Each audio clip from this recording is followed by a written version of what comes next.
So many talented singers have commanded the stage at the Royal Opera that history can scarcely count all of them. 150 years ago, the most accomplished of them was the soprano Adelina Patti.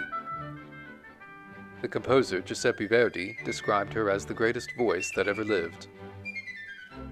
Adelina Patti was the first truly global superstar whose extraordinary career changed the world of entertainment forever. Her life is a fascinating story of music, power, and magic. The fourth and youngest child of Salvatore and Caterina Patti, Adelina was born on February 19, 1843 in Madrid. Salvatore was an impresario and Caterina an accomplished soprano, both engaged for the season at Madrid's Teatro del Circo. A clever public relations strategy years later insisted that Caterina went into labor on stage in the middle of the opera. In truth, Adelina entered the world here at number 6 Fuencaro Street. Constantly on the move with every opera season, the Patti family ultimately landed in New York in 1846. Adelina spent her childhood watching her mother and older sister Amalia on stage singing roles from French and Italian opera. She was not yet in school by the time her ability to trill and sing almost note-perfect was noticed. Caterina, realizing her daughter's potential, utilized her professional network to seize a valuable opportunity. At a meeting with the famed Italian composer Luigi Arditi, Adelina, who was barely old enough to read, sang the notoriously difficult aria Anna Giunge from La Sonnambula with such skill that it brought the composer to his knees.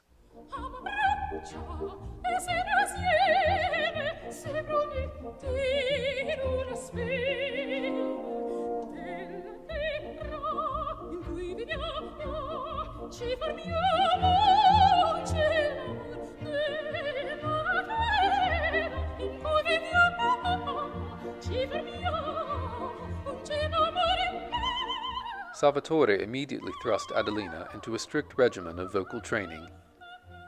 The world of music enthralled the young girl.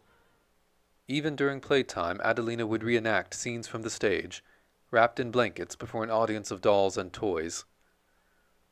In 1851, 8-year-old Adelina made her first appearance on the stage at New York's Tripler Hall, in which she shared a program with a variety of solo instrumentalists, the orchestra from the Astor Place Opera House, and a number of other entertainers. Singing Eckart's Echo Song, the child prodigy stole the show. She would appear in concerts on an almost monthly basis well into the next year, often perched on a table so the audience could see her. Critics and theatergoers couldn't get enough of the girl they deemed the singing doll. Salvatore and the famed musician Maurice Strakosch, who happened to be married to Adelina's older sister Amalia, set off with Adelina on her first tour in the autumn of 1852, venturing across the East Coast, as far south as New Orleans, and well north into New England. When they returned home to New York in the spring of 1854, they brought with them a generous profit, which was used to build a handsome brick house in the Bronx. The house remained in the family's ownership for 12 years, and still stands today at number 4718 Matilda Avenue. On the evening of November 24, 1859, 16-year-old Adelina made her opera debut at New York City's Academy of Music as Lucia.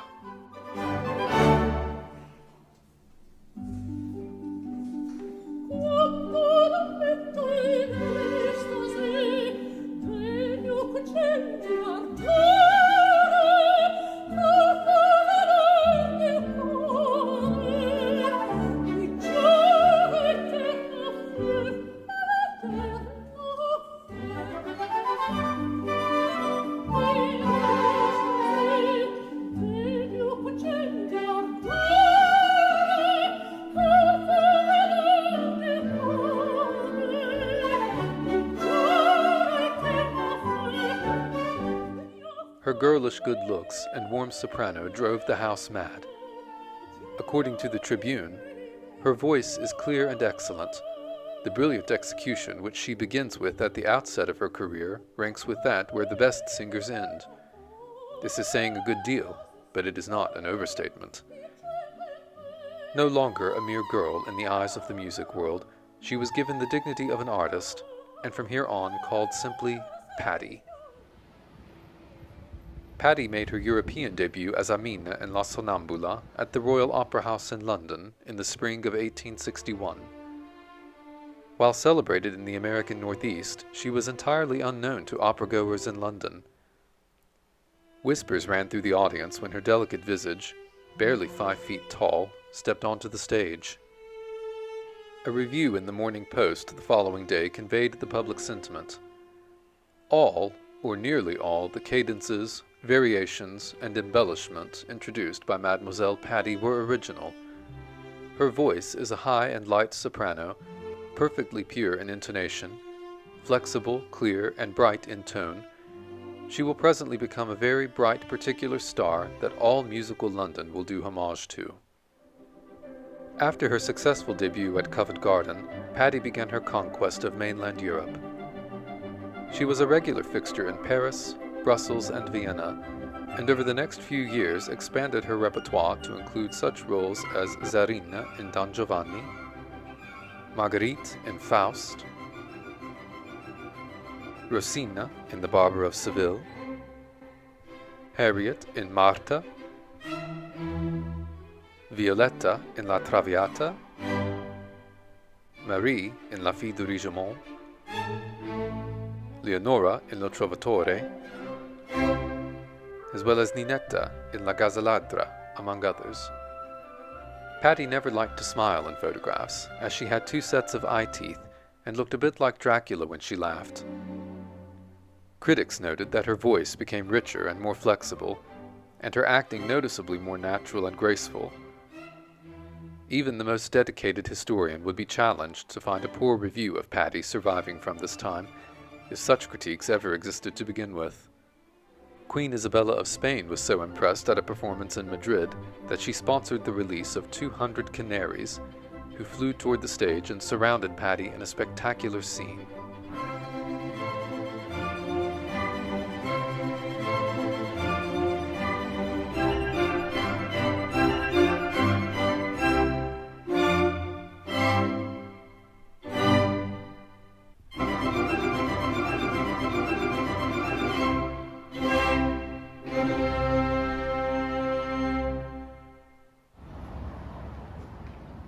It was during this period, while she made her home at number 22 High Street in Clapham, that the young prima donna became acquainted with the famed Italian composer Gioacchino Rossini. He was initially insulted by Patti's tendency to excessively decorate and embellish his work. However, he too was soon under Patti's spell, and came to respect her both professionally and personally. In fact, Rossini was so moved by her skill that he rewrote the aria Belragio Lusinghia from his opera Semiramide especially for Patti, inserting additional passages so that she could have space to showcase her vocal pyrotechnics.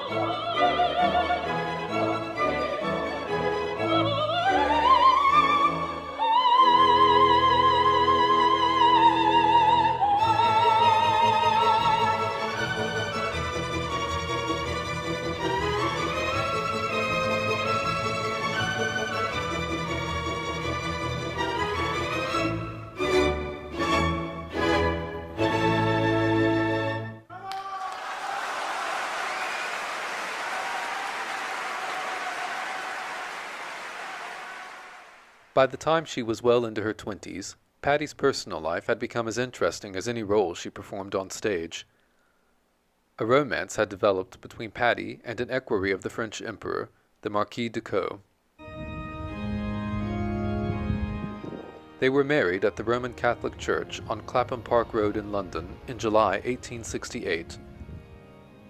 Keenly in tune with his paternal instinct, Patti's father, Salvatore, mistrusted the land-rich, cash-poor Marquis and insisted on a lengthy prenuptial agreement to protect his daughter's assets.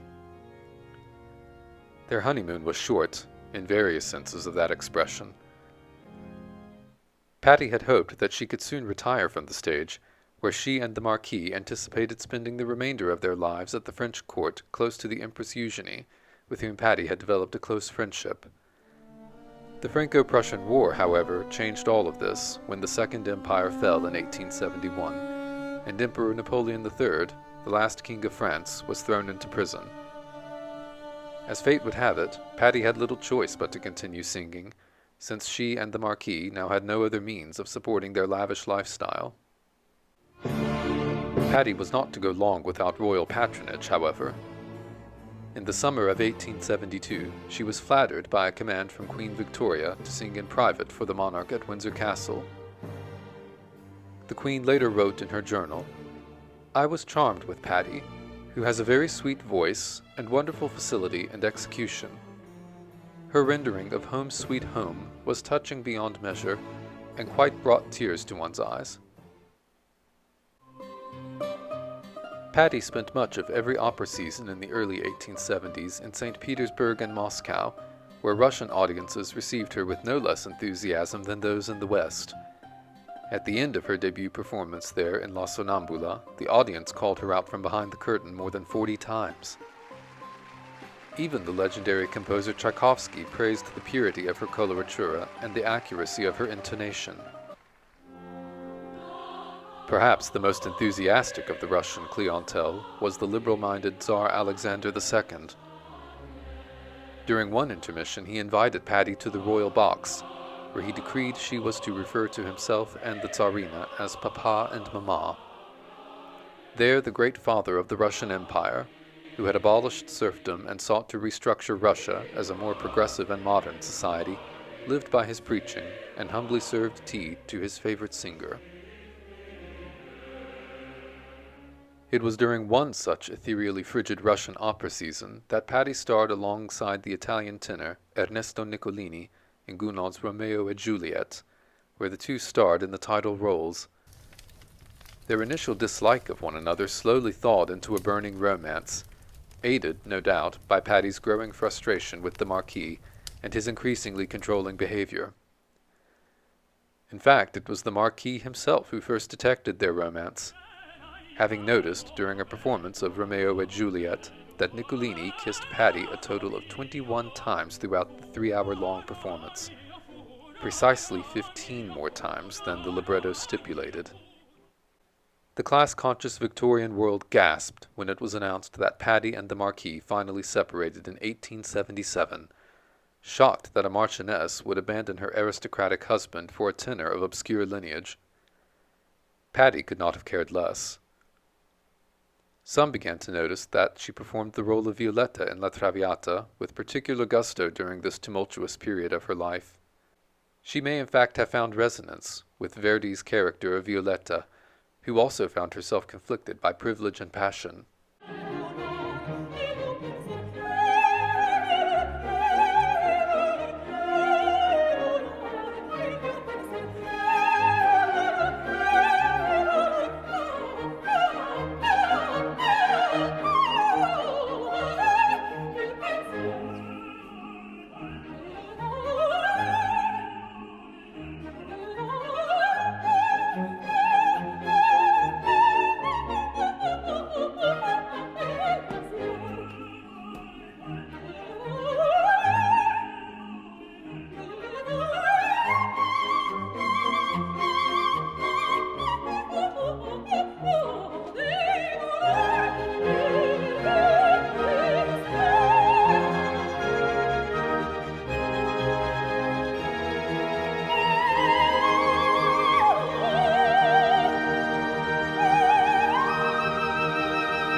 Despite the notoriety generated by her personal life, Patti's career still flourished.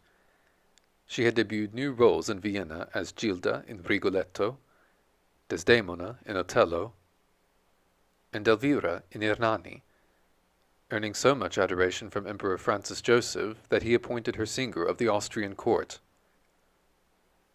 Later that same year, Patti had generated such enthusiasm in her debut at La Scala that she was forced to double the number of appearances that she had originally agreed to. The Italian composer Giuseppe Verdi was present for this La Scala debut, which only galvanized his conviction that Patti was the best singer of our time, and perhaps of all times. Verdi was no less impressed when Patti starred as his first Aida at Covent Garden in 1876.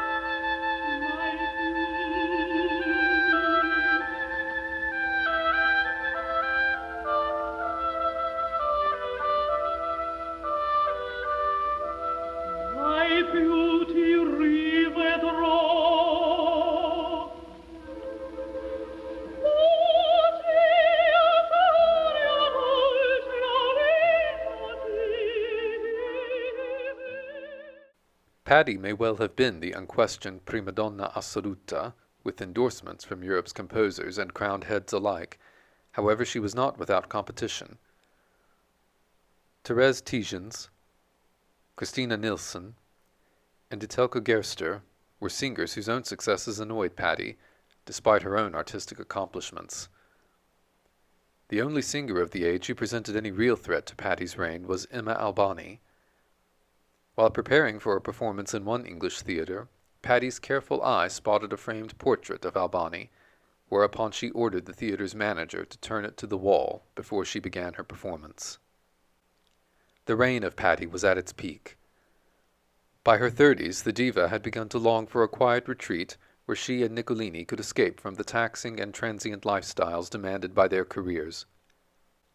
In the autumn of 1878, she purchased a castle nestled high over the River Tawe on approximately 17 acres in the remote mountains of southern Wales. She renamed it Craig-y-Nos, Welsh for Rock of the Night. Over the next few years, Patti would spend the contemporary equivalent of nearly $15 million, adding extensively to the modest castle and purchasing hundreds of surrounding acres of land. Local lore still insists that Patti procured some of this land by getting a reluctant seller tipsy. Regardless of how she procured it, the diva came to love this isolated and picturesque corner of Wales from the moment she established roots here. Terraced Italian gardens once trickled down the hillside toward the banks of the river, beyond which sat a lake stocked with salmon. Further still was a meadow with an outdoor pavilion, which Patti used to give concerts during her many summer fetes.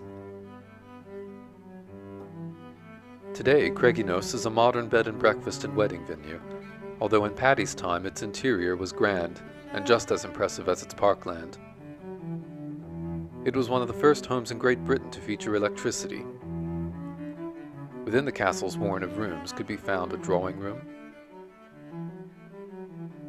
a private chapel, which the devoutly Catholic prima donna used regularly, a library, a billiard room, in which Patti would often sit after dinner and enjoy drinks while Niccolini played billiards, listening to its electric organ, which Patti called the heart of Craig-y-Nos, and last but not least, a conservatory with breathtaking views of the valley below and beyond. Patti and Niccolini would often give grand dinner parties at a long table situated here, with candlelight adorning the tables, while the stars glittered in the night sky above. The conservatory was also home to a beloved parrot whom Patti had trained to squawk the word cash whenever her impresario entered the room. 20 guest bedrooms were at the ready for grand house parties, as well as a cellar that contained 6,000 bottles of wine, and a stable with 14 horses and nearly as many carriages. A small army of servants was required to keep the castle running in its heyday, and at its largest, the domestic staff alone numbered well over 40.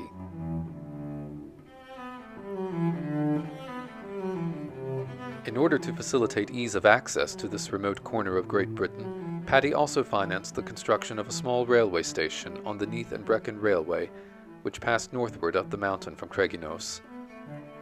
The station originally included a sumptuous private waiting room which was separate from the public waiting space. From here, Patti would travel back and forth across Great Britain, often in a carriage loaned especially from her close friend and supposed lover, the Prince of Wales. The station building still stands, although derelict, as a passenger service has not called here since 1962.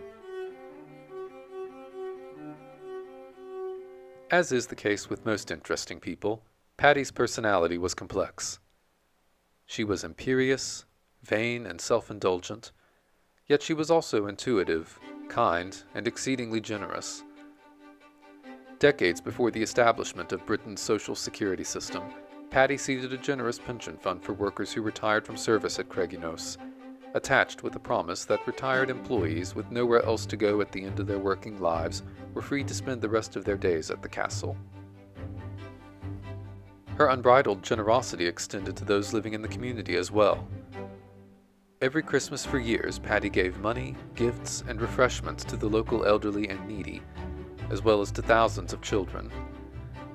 On one occasion, Patti directed a firm in nearby Swansea to distribute 3 wagon loads of flannels and blankets to poor cottagers around Craig-y-Nos. The kitchen staff were instructed to feed any beggars who showed up, and Patti herself was known to come across a vagabond on one of her walks, whom she would walk back to the castle's kitchen for refreshment. A number of people and organizations also came directly to the diva, hat in hand, requesting charity, none of whom, it was said, were turned away, and nearly all of which left with larger sums than they requested from the little woman in the castle who earned the endearing nickname Queen of Hearts. Not long after she moved to this oft-overlooked corner of Great Britain, Patti began the tradition of an annual charity concert to benefit local hospitals and other institutions. Other artists, whose fees and expenses Patti paid, were also invited to perform, ensuring 100% of the proceeds reached their intended beneficiaries.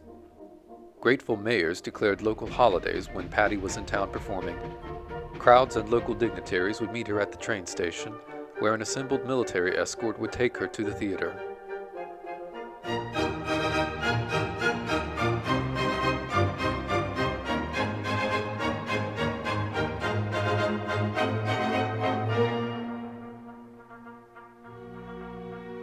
Craig-y-Nos gave Patti the freedom to be the best version of herself, and the opportunity to play the role she would come to value most in life, the role of Queen of Hearts.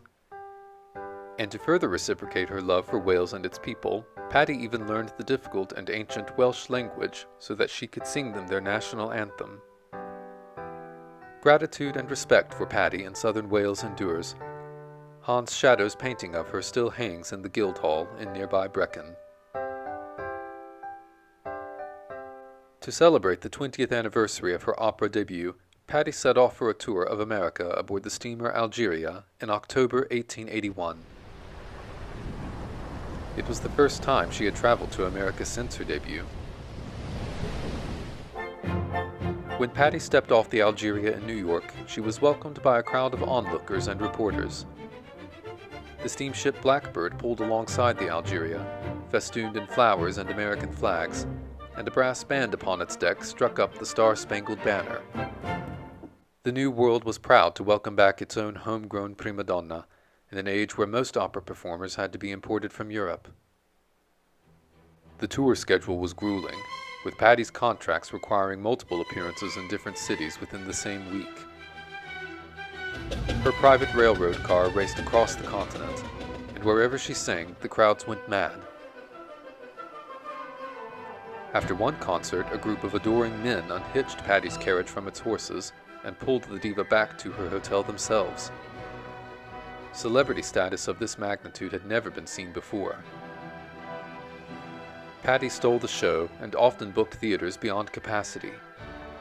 She stayed almost exclusively with concert appearances instead of full-length opera productions, featuring selections from her most notable roles in works such as Semiramide, Don Giovanni, and Lucia.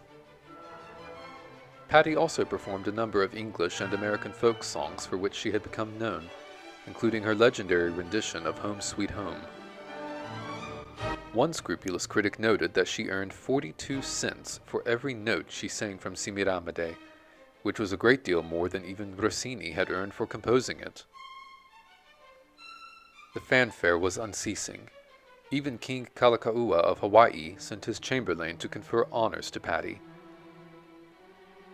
The diva and her manager would ultimately undertake 3 more American tours throughout the early 1880s, all of which drew more crowds, money, and fame than the one before. However, the shadow of an old nemesis was cast over Patti's 1884 American tour. Itelka Gerster, by now considered a gifted and successful soprano in her own right, had come to possess a growing resentment for Patti and her public obsession. One evening, Gerster's train arrived late at Wilmington to connect with the express for New York. Learning that Patti happened to be on the waiting express, Gerster went ballistic and refused to board the same train as her hated rival.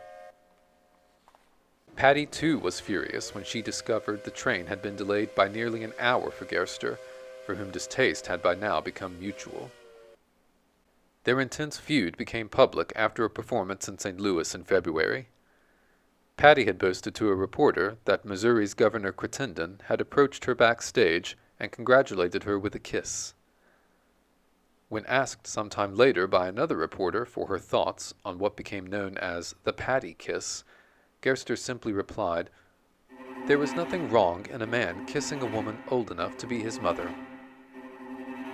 It is all but certain that Patti heard of this acridly witty insult to her age, although history does not record what her reaction might have been. Despite her feud with Gerster, Patti left each American tour tired, but with a renewed sense of accomplishment and a lot more money, earning perhaps as much as $15 million in today's currency for just 4 tours in 4 short years.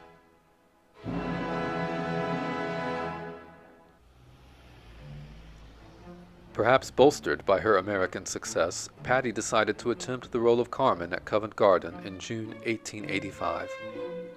It would prove to be a complete disaster. While Patti's voice had deepened with age, her whimsical coloratura was still unable to reach the deep, colorful notes demanded by the role of Bizet's seductive Spanish gypsy.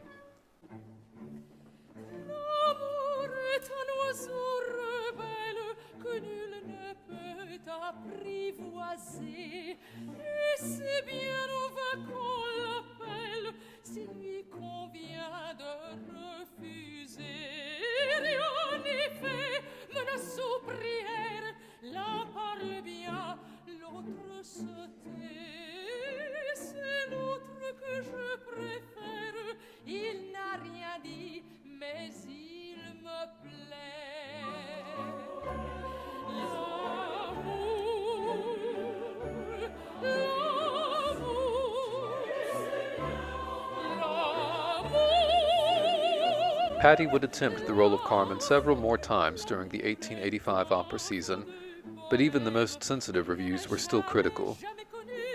She would never again attempt the role of Carmen, and its failure would haunt her for the rest of her days. Despite the bruising failure of Carmen, Patti's overall reputation and success was hardly affected. She was invited to preside over the formal opening of the Severn Tunnel in 1887, through which the Great Western Railway still runs high-speed trains under the River Severn between England and Wales. Patti also undertook lengthy months-long tours of South America and Mexico, whose successes, both professionally and financially, echoed that of her American tours. In the autumn of 1888, Patti agreed to reassume the role of Juliet alongside Jean de Reszke as Romeo in a performance conducted by none other than the opera's composer himself, Charles Gounod. The composer was ecstatic, exclaiming that de Reszke and Patti were whom he considered the ideal singers for the 2 roles. Tickets for all 4 scheduled performances in Paris were sold out almost immediately. An opera conducted by its own composer with 2 singers he considered ideal was the most important event in the world of opera in decades. Having only ever sung the role of Juliet in Italian, Patti quickly relearned the role in French, and she executed it flawlessly.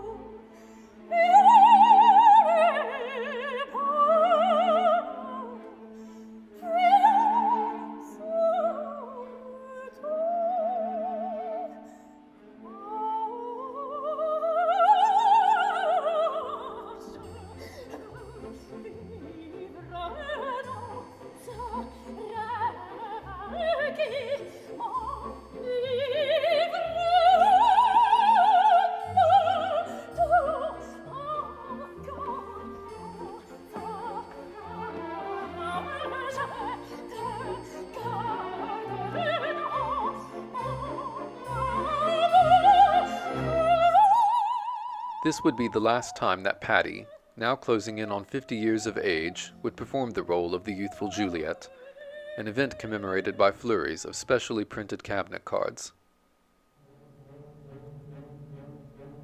Not long afterward, a peculiar new edition began taking shape at Craig-y-Nos.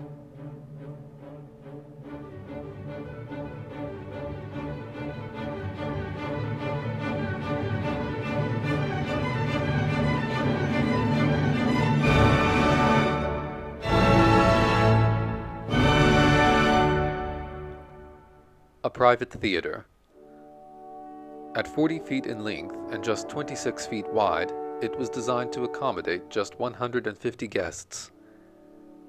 The space was also designed to be used as a ballroom, although for concerts the floor, which was sprung on hinges, could be lowered at the stage to reveal an orchestra pit.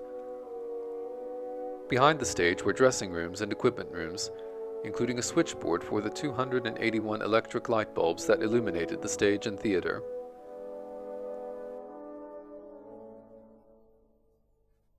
Lit from above by natural light, a gilt chandelier once illuminated the theater at night, although like the balcony it has long since been removed.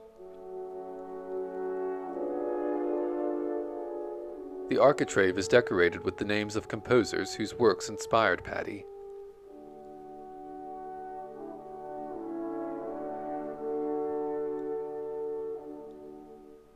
In gold leaf above the proscenium were gilded names of her three favorite, Rossini, Verdi, and Mozart, all surmounted by Patti's own monogram.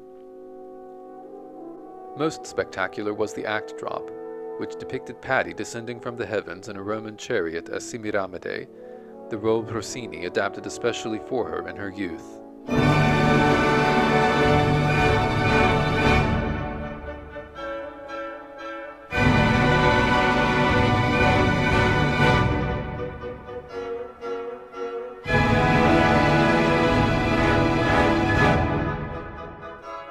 On the evening of August 12, 1891, Patti dedicated her new theater with a concert and house party, singing pieces from La Traviata, Faust, and Marta. The distinguished guest list included the Spanish ambassador, the founder of Reuters news agency, the composer, her longtime friend Luigi Arditi, and a member of parliament. Champagne flowed like water, for by the end of the evening, the 150 guests in attendance had consumed more than 450 bottles of it.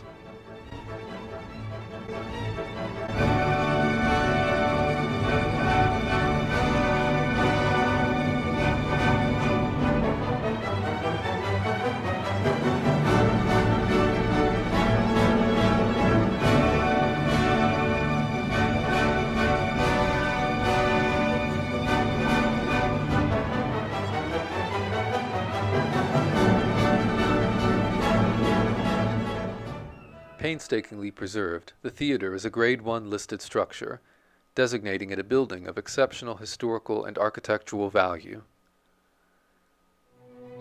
The 1890s were the diva's golden years.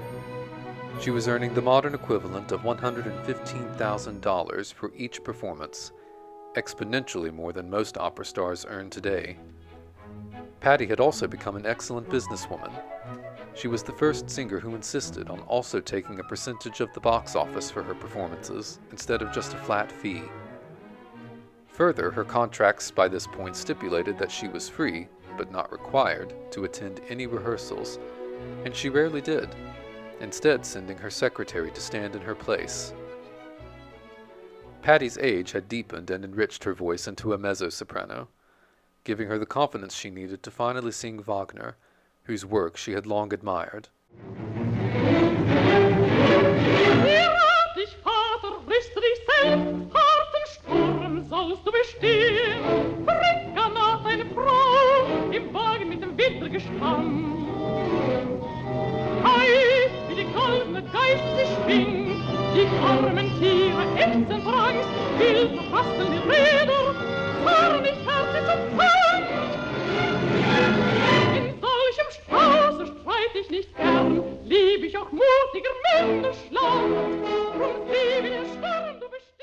There were two more tours of America between 1892 and 1894, the latter of which was less successful due largely to the downturn of the American economy after the Panic of 1893, which had a noticeable effect on ticket sales across the entertainment industry.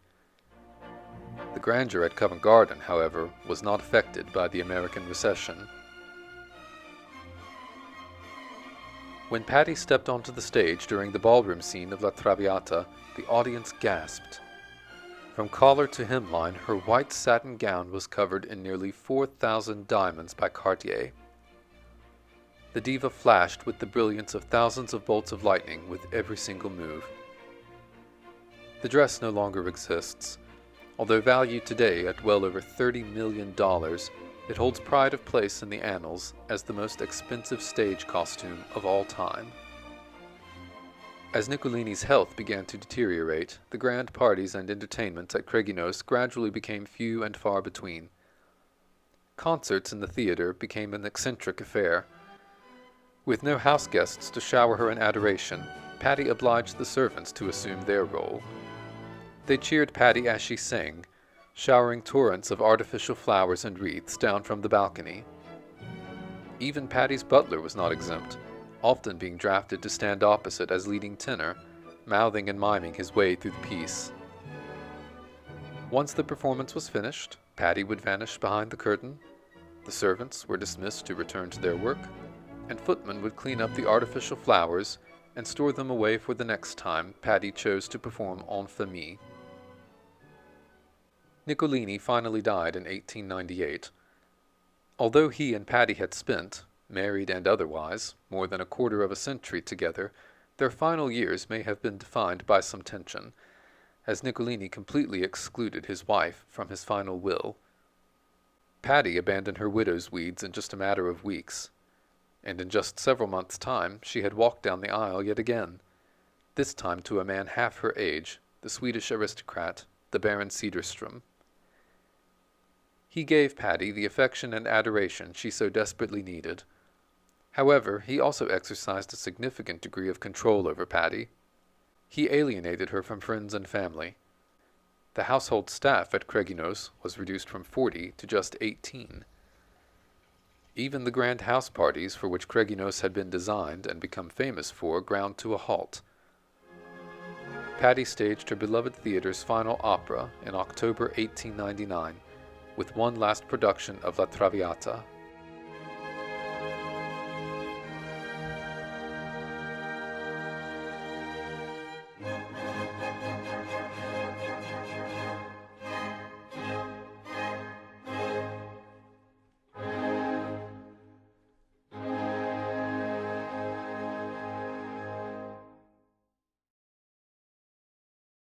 One thing the Baron did not discourage Patti from doing, however, was earning money. In the autumn of 1903, Patti embarked on another American concert tour. She traveled across the continent in a 72-foot-long Pullman car named Craig-y-Nos, with the same feverish pace she had undertaken in all her previous American tours. Within just a few months, however, Patti was exhausted, and it was evident that her voice had begun to deteriorate. Perhaps as a consequence, it was noted that the theaters were becoming less and less full.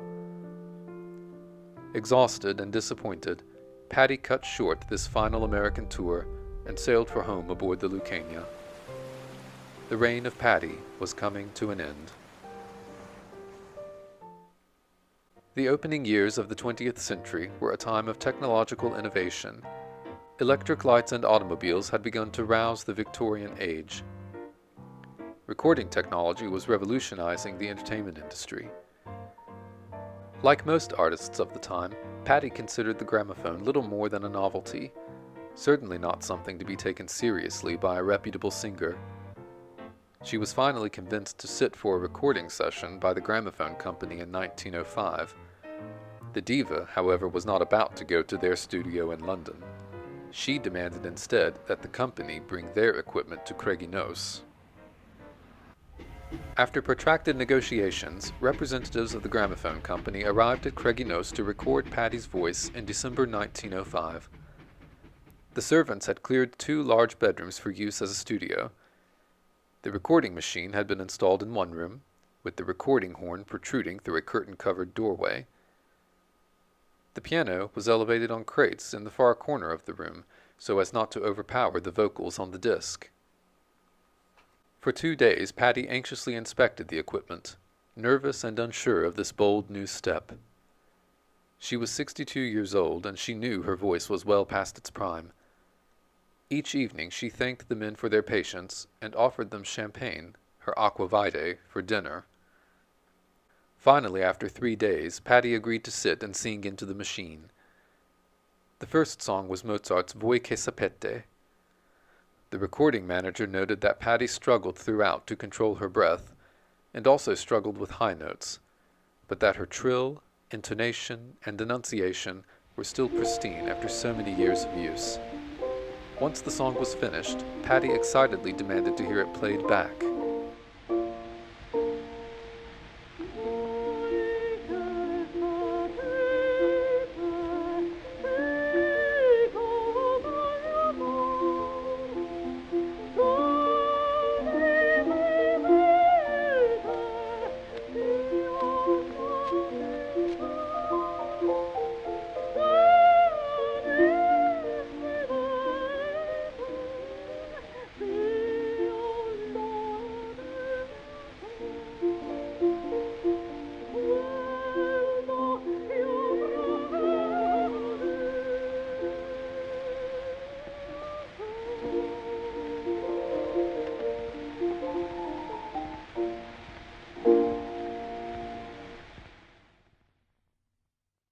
It was the first time Patti had ever heard her own voice.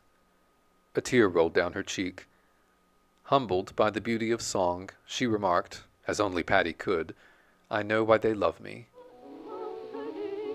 Between this recording session and a subsequent session 6 months later, Patti would ultimately record more than 20 songs at Craig-y-Nos. They ranged from her operatic triumphs in Don Giovanni and La Sonnambula,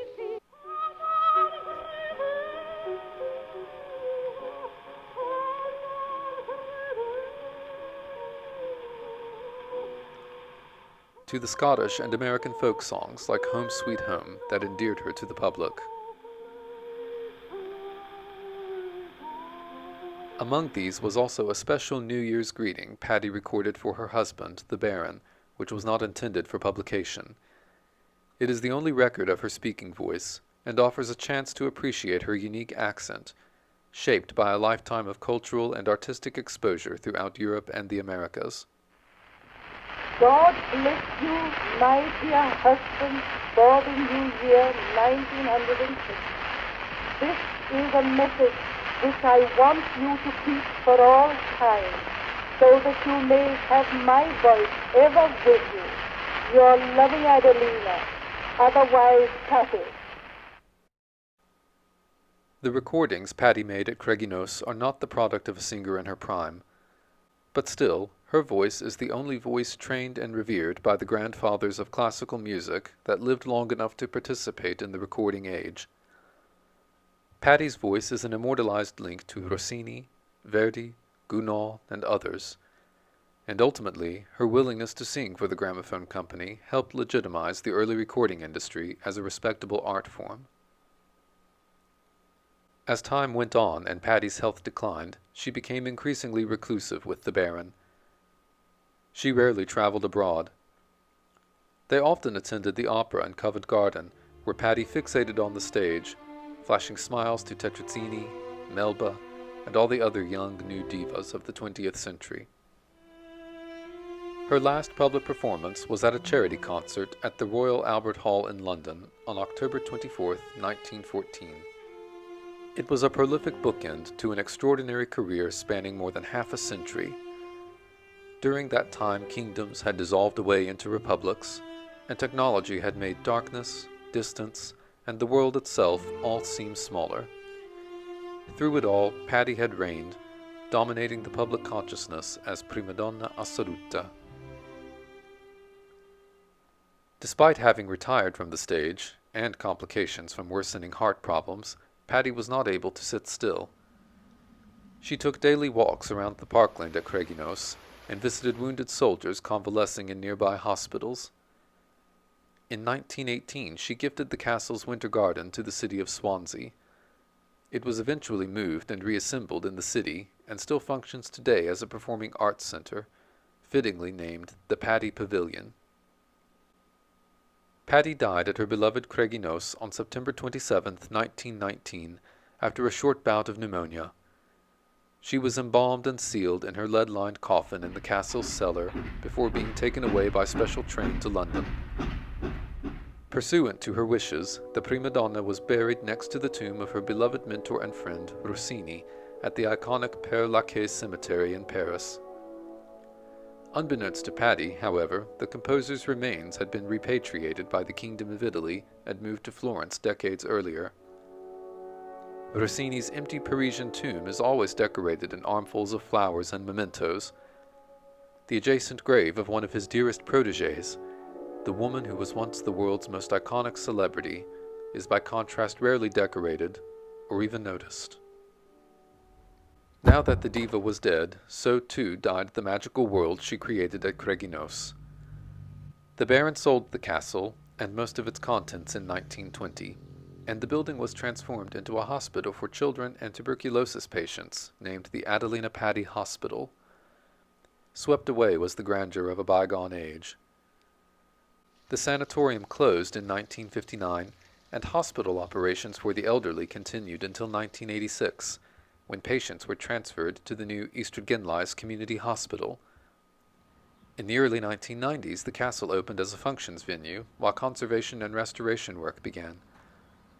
Today rebranded as Patti's beloved Craig-y-Nos, the castle operates as a bed and breakfast and a popular wedding venue.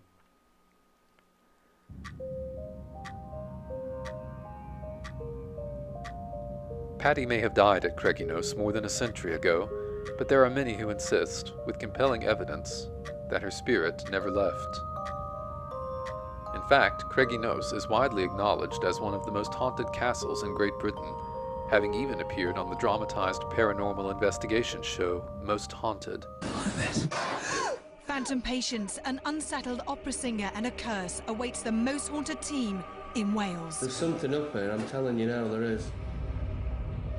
Hospital patients years ago were the first to notice a peculiar presence. Some would wake during the night to see a small figure watching them from the end of their beds. During the castle's time as a hospital, the Patti Theatre was used as a television room and entertainment space. One evening, a young child was waiting nervously backstage to go out and perform for fellow patients when she was approached by a lady in a black dress.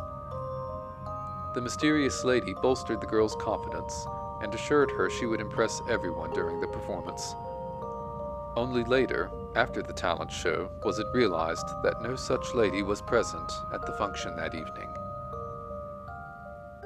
In more recent times, a jazz musician who often plays at the castle sat for a brief rest in an armchair by a fireplace. A lady in black sitting beside him asked, "Do you sing?" To which the musician replied that he only played instruments. "So you don't sing then, it's a shame." Two fellow musicians had walked in at that moment and found the man talking to an empty chair. The mysterious woman had vanished. Room 36 is regarded as the most haunted of Craig-y-Nos' guest rooms, where Patti's likeness has been seen drifting across the room before disappearing into the wall. Recent investigation has discovered that there was once a door here leading into what was once the castle's chapel, today the bridal suite. On another occasion, a journalist was interviewing the castle's owner downstairs in the kitchen. When they began discussing Patti's failure to master the role of Carmen, an enormous pot suddenly flew from the stove and onto the floor with a loud crash. Perhaps the passage of a century and a half has still yet to dull the sting of this one monumental failure in a long and successful career. Most often, indications of Patti's presence are subtle, from the distant sound of singing to the faint aroma of perfume. Although perhaps the curious phenomena at Craig-y-Nos are not Patti. Perhaps the diva spirit has moved on to the hereafter. Perhaps it is simply Craig-y-Nos, whose walls cannot stop reverberating the echoes of a distant and extraordinary past. Adelina Patti dominated the stage for nearly 60 years, during which time she left an indelible mark in the rich heritage of classical music. She touched millions of people's hearts, from kings and queens to ordinary men and women, through the beauty and power of song. Patti's legendary generosity made easier the lives of countless people in need. The leveraging of her artistic skill and business acumen helped change the entertainment industry, and her widespread cult following made her one of the first global celebrities. So much of the diva's extraordinary legacy is reflected in her life's motto: "Who goes slowly goes safely, who goes safely goes far."